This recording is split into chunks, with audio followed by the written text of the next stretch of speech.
Γεια σας. Είμαι ο Ισάκ και οι φίλοι με φωνάζουν Σάκη. Και από εδώ η κούκλα μου ο Τσάκη. Σήμερα θα μιλήσουμε για τους ηλίθιους που δεν ξέρουν να ψάχνουν στο ίντερνετ. Δηλαδή θέλω να πω από αυτούς τους ηλίθιους που πατάνε ό,τι να είναι στο ίντερνετ και βρίσκουν ό,τι να είναι και μετά αρχίζουν και πιστεύουν ό,τι να είναι. Αυτά που θέλω να πω τώρα τα είχα φτιάξει και τα είχα πει στο προηγούμενο βίντεο με τη διπολική διαταραχή. Αλλά το έβγαλα εντελώς γιατί έπιαναν χώρο και θα ξέφευγε από το θέμα που ήταν η διπολική διαταραχή. Και τώρα θα τα πω εδώ πέρα χωρίς σενάριο, χωρίς να έχω γράψει τίποτα, έτσι στο μυαλό μου όπως έρχονται. Για δεύτερη φορά, γιατί την πρώτη φορά γαμίστηκε ο ήχος και είχα φοβερή ενέργεια όταν τα έλεγα την πρώτη φορά. Τώρα δεν ξέρω αν θα έχω την ίδια ενέργεια, θα προσπαθήσω γιατί πρέπει να θυμίσω και τι είπα πριν. Τι είναι η μαλακιά. Δεν ξέρω εγώ από αυτά, μόνος μου τα μαθαίνω. Μόνος μου μικρόφωνο, μόνος μου μοντάζ, μόνος μου editing, μόνος μου sunmain, μόνος μου τελική Sony, μόνος μου εγγραφή, εφέ, μουσική. Τέλος πάντων, δεν θέλω να γκρινιάξω, να πάμε στο θέμα μας. Το είχα πει και στο προηγούμενο βίντεο αυτό ότι μιλάγα με μια φίλη μου για τη διπολική διαταραχή και μου έλεγε καλά από πού τα έμαθες όλα αυτά και να στα πει ένας φυσικός και μην ψάχνεις στο ίντερνετ, είσαι βλάκας. Λοιπόν, θα πω κάτι σημαντικό και ακούστε με καλά. Άμα νιώσετε κάτι σωματικό ή ψυχολογικό, ποτέ μα ποτέ δεν πατάτε τα συμπτώματα στο ίντερνετ. Επειδή δεν είστε μόνο εσείς ηλίθιοι, είμαι και εγώ ηλίθιος. Την έχω πατήσει 2 φορές και θα σας την πω 2 φορές. Την πρώτη φορά ήταν όταν είχα γαστροεσοφαγική παλινδρόμηση. Δεν το ήξερα βέβαια. Έβγαζα αίμα από το στόμα και πόναγα, είχα καούρες, δεν μπορούσα να φάω. Πήγαινα συνέχεια στην τουαλέτα και τέτοια. Και πάω και πατάω τα συμπτώματα αυτά που σας είπα στο ίντερνετ, έτσι. Και τα πατάω. Παιδιά, και τι δεν μου έβγαλε. Μου έβγαλε ότι έχω καρκίνο στο στομάχι, καρκίνο στο έντρικο, καρκίνο στο ισοφάγο, ότι έχω όγκο, ότι θα πεθάνω, ότι έχω λίγες μέρες ζωής, ότι πρέπει άμεσα να χειρουργηθώ, πρέπει να μου ανοίξει το στομάχι και να μου βγάλουν κάποια πράγματα για να τα πετάξουν έξω και λέω άμα πεθαίνω θα τρελαθώ, πεθαίνω. Και μετά σκέφτηκα ήρεμα και είπα αφού πεθαίνω που δεν πεθαίνω, δεν πάω και μια δεύτερη γνώμη να πάρω από έναν γιατρό. Έτσι απλά. Και πάω σε έναν γιατρό ειδικό για αυτά τα θέματα και λέω αυτό και αυτά. Ωραία μου λέει, θα σου κάνουμε γαστροσκόπηση. Λέω εντάξει, γαστροσκόπηση. Τι βλάκας που ήμουνα. Ήταν η χειρότερη εμπειρία της ζωής μου. Παιδιά, σας λέω, ήτανε τραγικό. Ήτανε, σου βάζουν ένα πράγμα, ένα σωλήνα μέσα στο στόμα και σου πάνε μέσα στο στομάχι με μια κάμερα να δω τι έχει. Παιδιά, ήταν η πιο τραγική εμπειρία της ζωής μου. Αισθανόμουν όχι ένα alien να θέλει να βγει από τα σωσικά μου, αλλά ένα alien να θέλει να μπει στο στόμα μου μέσα και να βγει από τον κόλο μου. Τόσο πολύ πόνος μιλά. Και το τραγικό τι είναι, όταν γίνεται όλο αυτό, εντωμεταξύ μου φωνάζανε οι γιατροί και μου λέγανε μη φωνάζεις ρε και τέτοια και τέτοια. Και σκεφτόμουν ρε μαλάκες, κάντε το εσείς αυτό το πράγμα να δούμε άμα θα πονάτε. Μου βάζατε και τις φωνές, μη φωνάζεις και τέτοια. Και το τραγικό τι είναι, μετά οι γιατροί μου είπανε κιόλας όταν τελείωσε όλο αυτό, άμα θέλει σε κοιμίζαμε. Ευχαριστώ πολύ, να είστε καλά για την πληροφορία. Μόνο που είναι κάπως αργά, τώρα που έφαγα το παλούκι στον κόλο.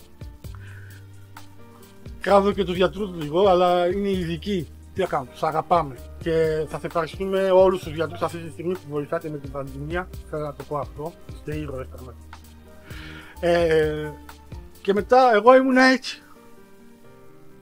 Και μου λέει ο γιατρός κάτι οι τροφές που πρέπει να τρώω και τις τροφές που δεν μπορώ να φάω. Και ήταν χιλιάδες οι κατηγορίες. Τι ώρες και πότε και τέτοια. Πόση ποσότητα και ποιες κάνουν και ποιες δεν κάνουν καθόλου. Ποιες κάνουν λίγο, ποιες κάνουν την εβδομάδα.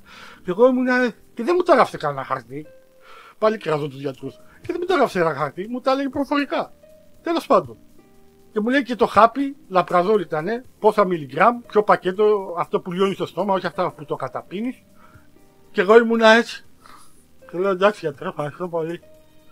Και πήγαινα στον δρόμο και έτσι.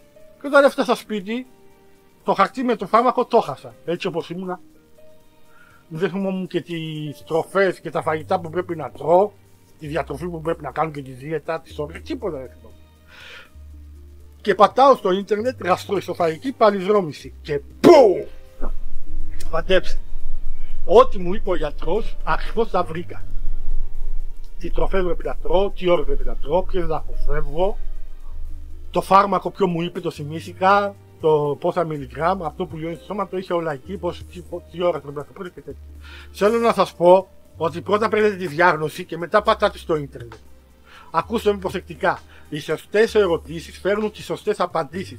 Άμα κάνετε λάθος ερωτήσεις, θα πάρετε λάθος απαντήσεις. Είναι τόσο απλό. Φανταστείτε το ίντερνετ μια τεράστια βιβλιοθήκη. Εντάξει. Και θέλει να κάνει μια έρευνα για την πανδημία που έχουμε αυτή τη στιγμή σε όλο τον κόσμο. Δεν μπορώ να πω τη λέξη γιατί το YouTube, όταν λες τη λέξη από virus αυτό, σε κόβει. Δεν ξέρω, μπορεί να το έχουν βγάλει τώρα, αλλά παλιά έτσι ήταν. Και δεν το λέω. Θα το λέω πανδημία, αλλά ξέρετε τι είναι. Και θέλει για κάνει έρευνα για αυτό. Και διαλέγει ένα βιβλίο. Η πανδημία είναι συνωμοσία των Εβραίων και των Μασόνων για να βάλουν τσιπάκι μέσα, να μας ελέγχουν μέσω του 5G. Εσύ είσαι ηλίθιος που διάλεξες το λάθος βιβλίο. Εσύ πιστεύεις που είσαι ηλίθιος και παίρνεις το λάθος βιβλίο. Έτσι είναι και το ίντερνετ. Άμα πας και πατήσεις ό,τι να είναι, χωρίς να σκεφτείς, θα σου βγάλει, άμα πατήσεις, ξέρω εγώ, πιστεύεις εσύ στην επίπεδη γη. Εντάξει, άμα πατήσεις επίπεδη γη, θα σου βγάλει επίπεδη γη το ίντερνετ. Πατάς εκείνη τη στιγμή το λάθος βιβλίο που σου λέω. Κάνεις τη λάθος ερώτηση. Η σωστή ερώτηση είναι η γη. Ο πλανήτης. Και θα σου βγάλει εκεί πέρα αποτελέσματα και θα διαβάσεις και από εκεί θα μάθεις και θα διαλέξεις. Και άμα πιστεύεις πάλι ότι η γη είναι επίπεδη, δεν έχεις γλιτώμο. Βασικά δεν έχεις γλιτώμο άμα το πιστεύεις από πριν αυτό και αυτό το βίντεο να βλέπεις, δεν έχεις γλιτώμο. Αλλά μια στο εκατομμύριο, άμα αλλάξω γνώμη σε κάποιον, αυτό το βίντεο θα έχει αξία. Και τη δεύτερη φορά που την πάτησα ήταν με τη διπολική διαταραχή. Σας το είχα πει και την προηγούμενη φορά. Όταν είχα πάθει μανιοκαταστατικό επεισόδιο, δηλαδή τις κακές σκέψεις που έκανα, τις αυτοκτονικές σκέψεις που έκανα, έσχυζα από χαρτιμά του κεφάλι μου στον τοίχο και τέτοια, πάτησα το ίντερνετ τα συμπτώματα. Πω παιδιά και τι δεν μου βγάλε. Ό,τι έχω. Αλτσχάιμερ, σχιζοφρένεια, παράνοια, μαλάκινση, όγκος στον εγκέφαλο. Χρειάζομαι αμέσως κλείσιμο μέσα σε ψυχιατρίο, ήμουνα για δέσιμο, με ζουρλομανδία. Και λέω, αμά τι έχω, άμα δεν πεθάνω πάλι. Και μαντέψτε. Λέω, αφού πεθαίνω που δεν πεθαίνω, δεν πάω σε έναν ειδικό ψυχιατρικό να πάρω μια δεύτερη γνώμη. Και πάω. Και του λέω τα συμπτώματα, μου έκανε ερωτήσεις προσωπικές πολλές, μου έκανε και ερωτήσεις για τα συμπτώματα, ας πούμε, άμα κοιμάμαι πολύ, μερικές φορές του λέω ναι, άμα κοιμάσαι λίγο, ναι, μερικές φορές δουλεύεις πολύ 24 ώρες, 24 μέρες, του λέω ναι, μερικές φορές δεν δουλεύεις καθόλου και κοιμάσαι, του λέω ναι, και άλλα συμπτώματα μου είπε και μου είπε ότι έχω διπολική διαταραχή. Βέβαια πήρα και γνώμη και από άλλο ψυχίατρο μετά. Διπολική διαταραχή έχω. Και πατάω στο ίντερνετ και μαντέψτε, διπολική διαταραχή, έμασα τι έχω, τα συμπτώματα, από πού, πώς βγαίνουν, από ποιες μπορεί να είναι αιτίες, ότι είναι μισοσωματικό, μισογονιδιακό και αυτά. Μίλησα με άλλους που έχουν διπολική διαταραχή, με ασθενείς, μίλησα με άλλους ψυχιάτρους μέσω email και τέτοια, έκανα έρευνα και έμαθα για την διπολική διαταραχή. Αυτό είναι. Είναι τόσο απλό. Θα πατήσετε συγκεκριμένα αυτό που θέλετε και όχι αυτό που πιστεύετε. Η επιβεβαίωση υποκατάληψη. Ψάξτε το, πατήστε στο ίντερνετ η επιβεβαίωση υποκατάληψη στο YouTube. Ένας YouTuber έχει κάνει ένα ωραίο βίντεο για αυτό. Άμα πιστεύεις εσύ κάτι και το πατάς στο ίντερνετ, θα σου βγάλει αυτό που πιστεύεις εσύ. Δεν μπορείς να γλιτώσεις. Το θέμα είναι να είσαι αντικειμενικός. Τα μάτια σου, το μυαλό σου να είναι ανοιχτά. Και προπάντων και κυριότερο να έχεις αντίληψη. Τι θέλω να πω αντίληψη. Εγώ σας το είπα και στο προηγούμενο βίντεο στο διπολικός εγώ. Λόγω επειδή ήρθα από την Τουρκία, λόγω ότι είχα ψυχολογικά, λόγω του bullying που έτρωγα επειδή ήρθα από την Τουρκία, από την Κωνσταντινούπολη ήρθα στην Ελλάδα. Δεν ήμουν καλός βασιλής, δεν συγκεντρωνόμουν, είχα άλλα προβλήματα μέσα στο μυαλό μου. Αισθανόμουν ότι είχα δύο φωνές, γιατί έτσι είναι η διπολική διαταραχή. Δεν συγκεντρωνόμουν στα μαθήματα, γι' αυτό δεν μου αρέσει και να γράφω και σενάριο. Και έμεινα στην τάξη. Το γυμνάσιο το πέρασα με δυσκολία. 2 φορές έμεινα στην τάξη. Αλλά έχω αντίληψη. Ξέρω το άσπρο, το μαύρο ποιο είναι. Ξέρω την αλήθεια και το ψέμα. Ξέρω ποιος κλαίει στα ψέματα και ποιος κλαίει στα αλήθεια. Ποιος μου λέει ψέματα και ποιος μου λέει αλήθεια. Αυτό είναι θέμα αντίληψη.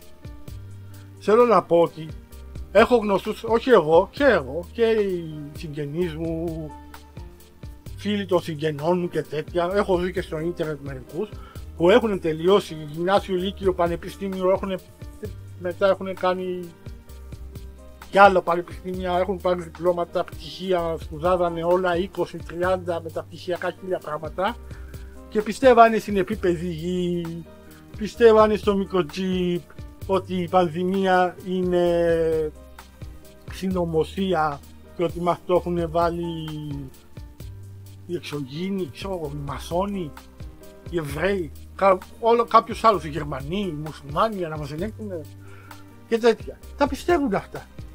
Γιατί αυτά που διαβάζανε, μετά διαβάζανε αυτά που πιστεύανε και διαβάζανε λάθος.